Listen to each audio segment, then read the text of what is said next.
Bismillahirrahmanirrahim. Assalamualaikum warahmatullahi wabarakatuh. Sugeng enjang, sugeng pepanggihan kalian studio Matsanda MTSN Negeri Kalih Semarang, Jawi Tengah. Para rawuh, para pamirsa lan sedaya pandemen budaya Jawi. Ing mriki kula badhe ngaturaken pinten-pinten tembang. Inggih menika tembang macapat. Ingkang kawastanan macapat menika dipun waca papat-papat. Lah mila wonten ateges apa tegese macapat? Macapat ya kuwi maca papat-papat. Ning menika mboten baku. Saged langkung saking sekawan, saged sesarengan. Yantun kathah. Lah menika namung kagem pangemut-emut kemawon. Katerangan tembang macapat menika mbok bilih sampun panjenengan priksa sedaya. Bilih tembang macapat menika wonten 11. Nggih. Wonten 11 jenis. Nggih. Dados tembang macapat menika wonten 11 jenis. Ingkang sepisan inggih menika tembang Mas Kumambang. Nggih, Mas Kumambang. Lajeng wonten pocong. Ingkang kalih wonten pocong. Lajeng tembang gambuh. Ingkang kaping sekawan tembang Megatruh. Nah, lajeng kaping gangsal tembang Mijil. Mijil menika wonten tegesipun dados daya tembang menika wonten tegesipun mangke badhe dipun werdekaken. Saklajengipun tembang ingkang ka-6 inggih menika tembang Kinanti. Nah, kalajengaken tembang Durma ingkang kaping 7. Lajeng ingkang kaping 8 inggih menika tembang Pangkur. Saksampunipun tembang Pangkur menika ingkang kaping 9 inggih menika tembang Asmarandana. Ingkang kaping 10 tembang Sinom, lajeng ingkang pungkasan inggih menika tembang Dandang Gula. Namung urut-urutanipun menika saged dipun wolak-walik jumbuh kalian kawontenan ing donya. Kadosta kula badhe ngaturaken werdinipun tembang-tembang ing mriki ingkang kula mangertosi miturut buku-buku sejarah basa Jawi. Nggih, bilih tembang ingkang kapisan menika jumbuh kalian lairipun piyantun wonten ing donya. Nun inggih tembang Mijil. Lah, tegesipun tembang Mijil ya, artinya tembang Mijil. Mijil itu berarti tukul ya, istilah Jawanya tukul. Istilah Indonesianya lahir ya. Jadi yang pertama itu lahir. Manusia lahir di dunia. Maka tumbuhlah tembang Mijil. Nah, maka ada seperti Mijil. Ini akan saya tembangkan, nggih, tembang Mijil. Dedalane guna lawan sekti kudu andhap asor wani ngalah luhur wekasane tumung kula lamun den dukani bapang den simpangi ana catur mungkur. Nah, mekaten kala wau menggah tembang Mijil ingkang sampun katembangaken. Bilih tembang Mijil menika mengku werdi ya, membawa arti bahwa Mijil itu artinya keluar, tukul atau lahir. Nah, setelah tembang Mijil maka disusunlah tembang Kinanti. Ya. Tembang Kinanti ini kalau dipadukan dengan urut-urutan kehidupan kita di dunia. Setelah tembang Mijil berikutnya tembang Kinanti. Kenapa kok itu pakai Kinanti?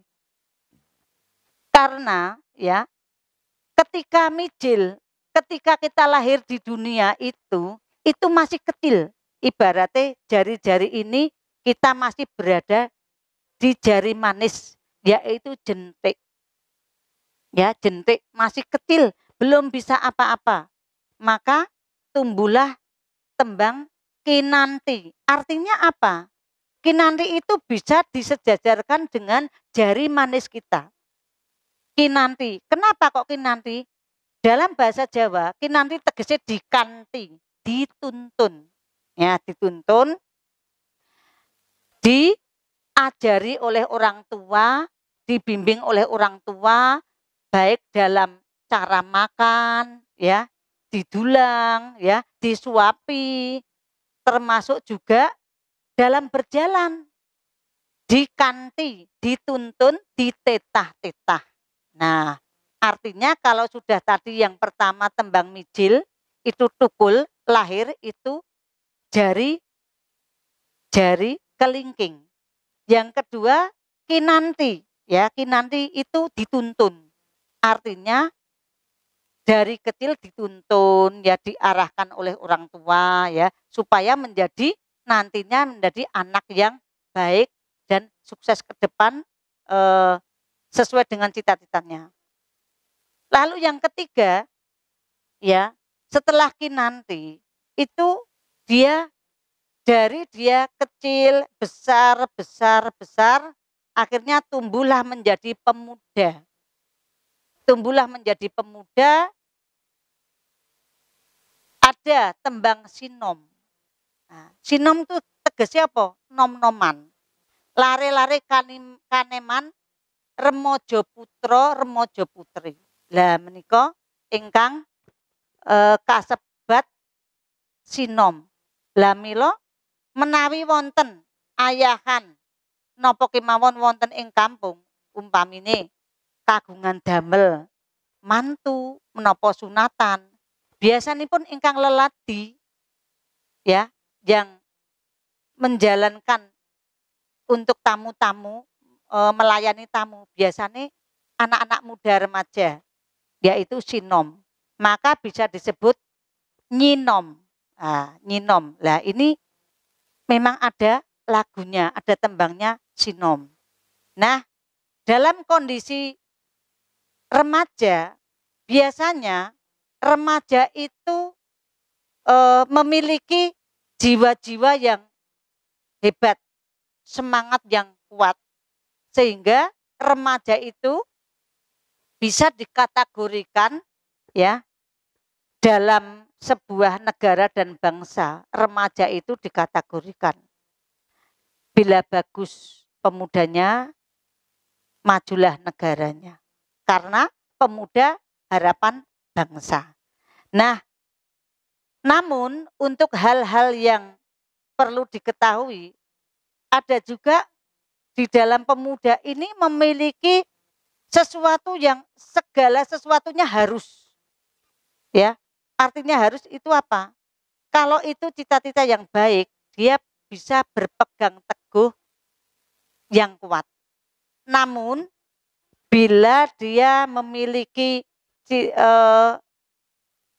keinginan yang di luar norma-norma hukum agama dan masyarakat, itulah kalau yang kuat yang negatif, maka rusaklah pemuda itu.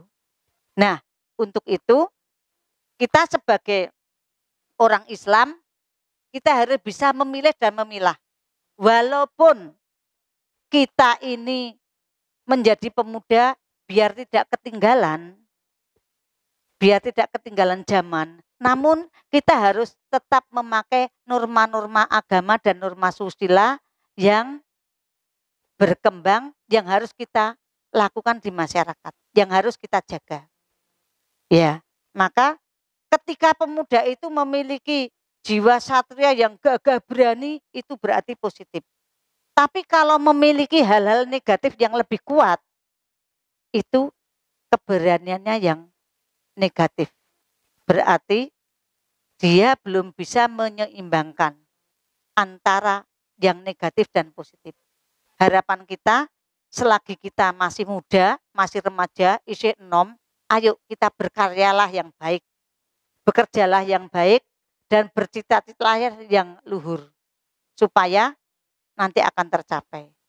Nah, dalam kondisi tembang sinom ini, pemuda ya, pemuda itu kalau sudah menginjak usia remaja atau mendekati dewasa, itu dia akan timbul lagi ya, timbul tembang Asmarandono. Apa yang dimaksud Asmarandono? Ya, seorang pemuda atau nom-noman, remaja putra lan remaja putri, itu biasanya kalau sudah waktunya menikah atau perjodohan ya, itu dia akan menemukan seseorang yang dia idam-idamkan ya, dan dia akan saling rasa tertarik, itu yang namanya asmoro, kasmaran ya. Maka ada tembangnya Asmarandono. Nah, ketika orang itu sudah kasmaran ya, selagi kita masih bisa meper hawa nafsu ya, meper artinya menahan, bisa menahan hawa nafsu dan tujuannya untuk berumah tangga dengan luhur, insya Allah itu akan selamat dan sukses sampai berumah tangga. Tapi hati-hati, ampun ngantos ya, terperosok, ampun ngantos kesasar. Karena masa muda itu kalau dia memiliki sesuatu prinsip, itu kalau tidak dikendalikan dengan agama yang kuat itu tidak akan bisa. Karena banyak sekali anak-anak muda yang kelihatannya aktivis masjid ya, aktivis remaja ya, dia sudah mendapat nama di tempat, namun karena tidak bisa memper hawa nafsu atau menahan hawa nafsu, akhirnya banyak yang tergelincir. Lah itu yang tidak kita harapkan. Nah, karena orang kasmaran itu mesti apa? Mesti sama-sama merasa senang. Lah maka timbullah satu tembang lagi. Tembang apa? Tembang Dandang Gulo. Lah, Dandang Gulo artinya apa? Selagi orang itu berkasmaran, menemukan sesuatu, banyak persamaan ya, banyak persamaan dan banyak kesukaannya, maka si anak remaja ini merasa cocok. Kalau sudah merasa cocok ya, lah inilah semuanya merasa manis, kesana kemari bersama-sama ya, itu boleh. Tapi satu hal ya, jangan berdua-duaan di tempat yang sepi ya, itu karena akan terjadi hadir yang ketiga, yaitu siapa? Setan. Nah, walaupun kita senangnya kayak apa, tapi kita harus tetap berbudi luhur dan menjaga kesucian kita. Nah, maka di saat keduanya sedang kasmaran dan tumbuhlah tembang Dandang Gulo yang semuanya tuh serba manis ya, Dandang Gulo. Kalau ndak ketemu itu rasanya wis ndak karuan ya bagi pemuda-pemuda ya. Lah itulah yang dinamakan ya kasmaran dan Dandang Gulo, rasanya tuh selalu manis, selalu ingin bertemu. Tapi kalau hal-hal itu diaplikasikan kepada hal yang positif, itu jadinya bagus. Misalnya banyak persamaan, bisa belajar bersama, meningkatkan mutu bersama, entah itu teman kuliah, entah itu teman kerja. Itu bisa meningkatkan mutu dan keduanya bisa berkesinambungan sehingga dua-duanya bisa mencapai hal yang positif sampai sukses. Ya, itu tadi sudah masuk di Dandang Gulo. Kemudian sekarang kita masuk ke tembang yang lain. Ya, tadi sudah ada Asmarandono, lalu ada Dandang Gulo, terus kemudian tumbuhlah tembang Gambuh. Gambuh apa? Gambuh ki piye? Gambuh artinya cocok, sudah jumbuh, sudah gatuk. Kalau menurut perhitungan atau sesuai dengan ajaran Islam, yaitu menemukan perjodohan. Lah makanya gambuh bersatu, membina rumah tangga. Membina rumah tangga kalau dalam Islam ya disingkat samawa ya. Makanya banyak yang kalau mereka sudah berumah tangga, kita namung ndongaaken nggih mugi-mugi dados samawa, sakinah, mawaddah warahmah ngaten. Lah itu kalau sudah ketemu, sudah ada perjodohan, ketemulah tembang gambuh.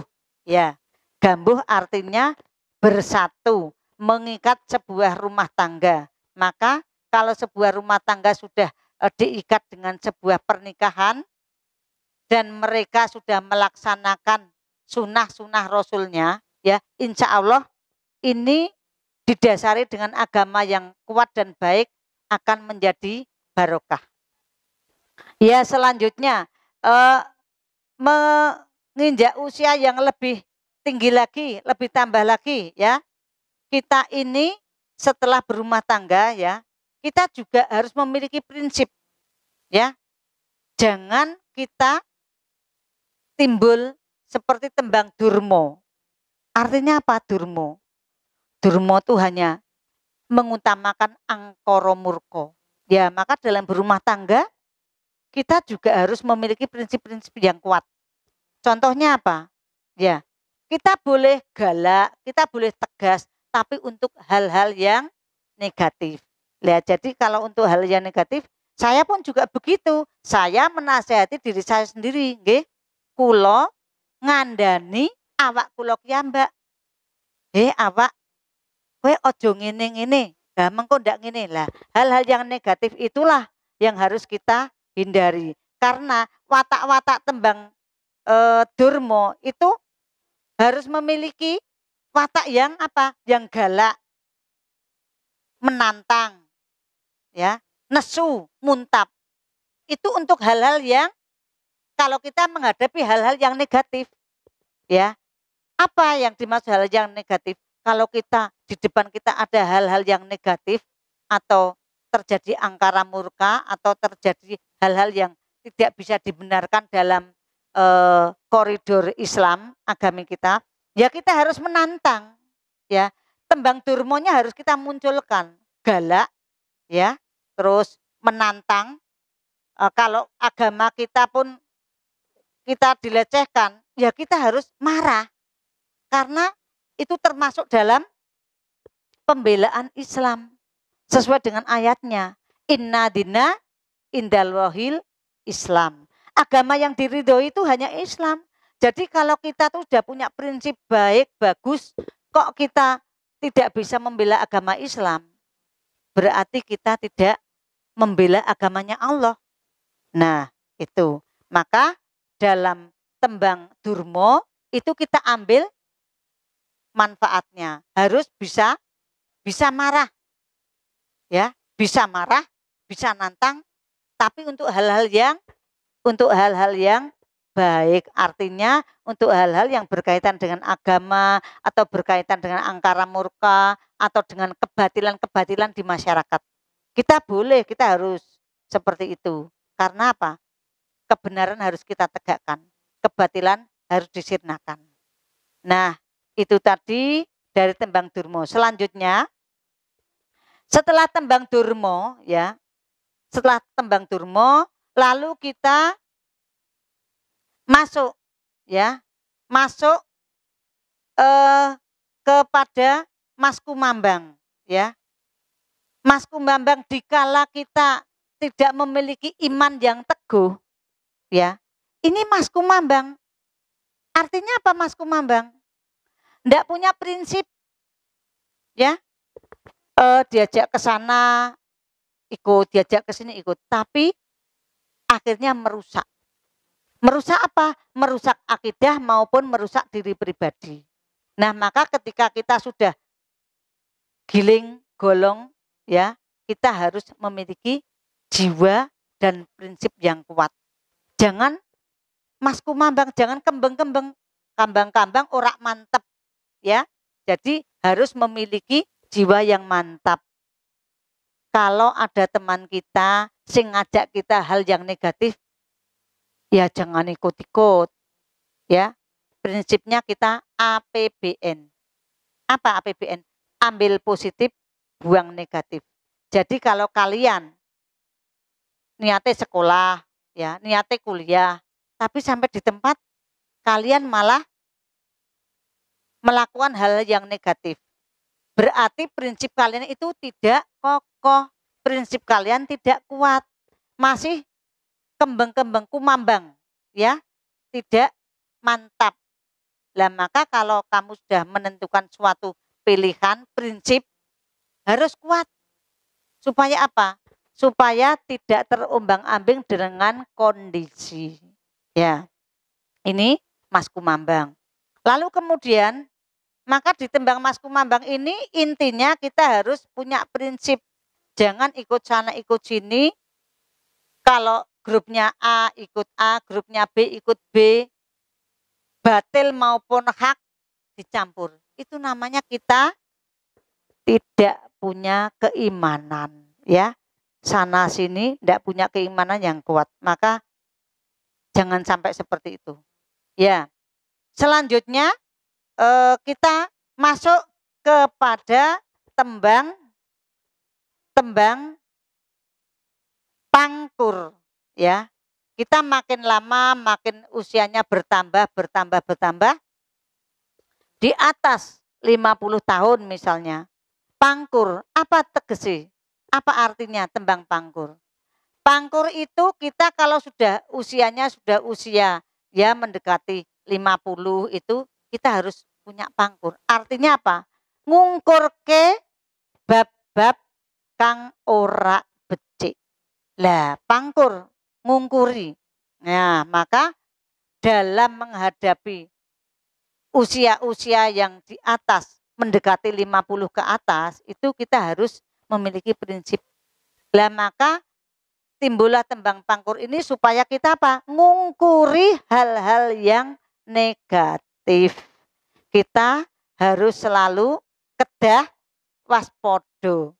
Kita harus selalu melakukan hal-hal yang positif dan meningkatkan mutu kita. Mutu kita itu apa? Ya kita itu supaya bermutu dipandang di masyarakat baik bagaimana? Kita belajar ilmu itu kan wajib sampai ke liang lahat. Nah kalau belajar ilmu sampai ke liang lahat, ateges kita hidup di dunia ini, kita wajib terus mencari ilmu sampai kita meninggalkan dunia ini. Itu kewajiban kita. Dan itu harus bermanfaat.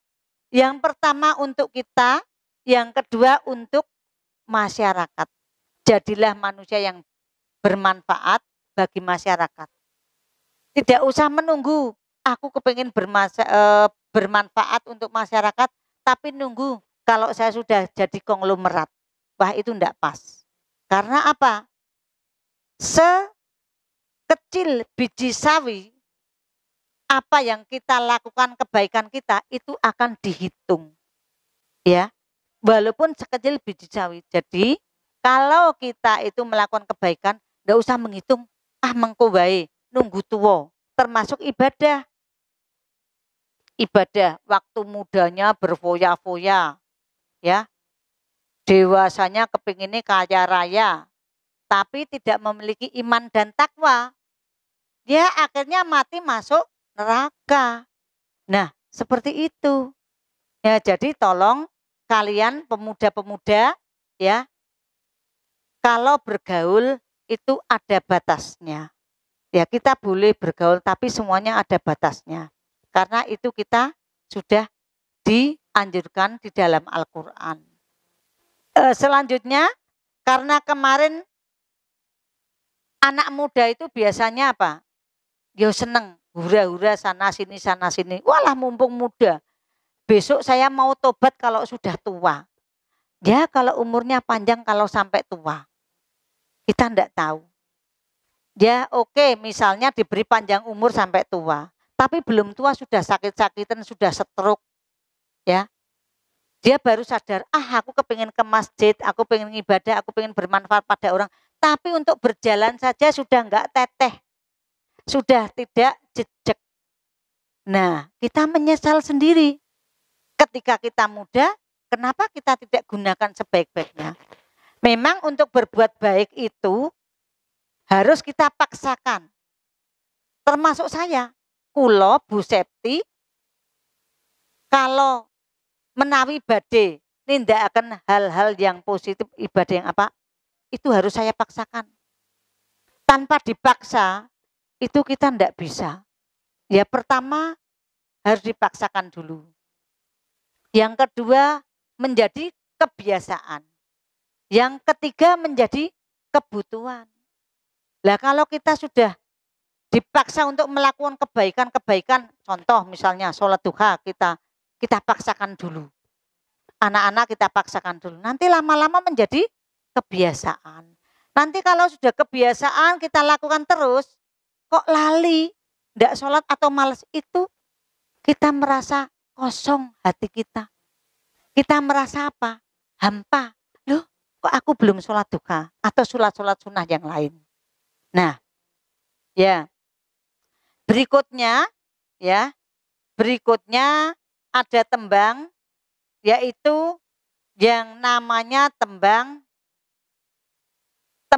megatruh.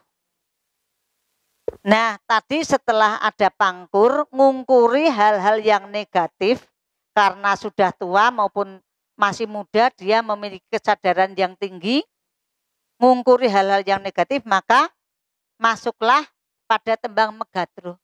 Apa artinya megatruh ini? Ya, megatruh tegese megat ruh. Lah, megat ruh, berpisah, jiwa dan raga kita berpisah. Artinya apa? Ya meninggal dunia. Karena jiwa dan raga kita itu tersendiri. Ya. Jiwa itu ruh, nanti kita akan dipanggil oleh Allah. Kalau sudah saatnya malaikat nanti memanggil sesuai dengan jatahnya. Maka inilah datanglah megatruh, tembang megatruh. Artinya megat keruh. Ya. Jiwa dan raga sudah berpisah. Kalau sudah berpisah, itu artinya mati. Nah, kalau kita selama hidup itu kita melakukan hal yang baik, insya Allah meninggalnya juga husnul khotimah. Namun, kalau kita meninggal dan tidak punya celengan, apa celengan? Tabungan amaliyah kita di akhirat, ya kita siap-siap meninggalnya akan disiksa. Na'udzubillah min dalik. Nah, ini tadi sudah ada tembang megatruh, ya. Maka yang dimaksud megatruh adalah berhentinya manusia hidup di dunia dan berhentinya bersatunya antara jiwa dan raga. Maka dinamakan tembang megatruh. Nah, setelah ada tembang megatruh, yang terakhir adalah tembang pocong. Ya, tadi sudah saya jelaskan bahwa manusia kalau sudah meninggal, maka akhirnya setelah dikafani, didoakan, maka terus dipocong. Lah inilah sesuai dengan tembangnya, tembang terakhir, yaitu tembang pocong. Jadi manusia kalau sudah meninggal akhirnya dipocong. Demikian tadi apa yang saya sampaikan, semoga sangat bermanfaat. Nggih mbok bilih wonten klenta-klentune atur kula nyun pangapunten, lan menawi kirang cetha atau kurang jelas bisa ditanyakan langsung ke Bu Septi. Demikian, kurang lebihnya minta maaf. Kupat bumbune santen, menawi lepat nyun pangapunten. Wassalamualaikum warahmatullahi wabarakatuh.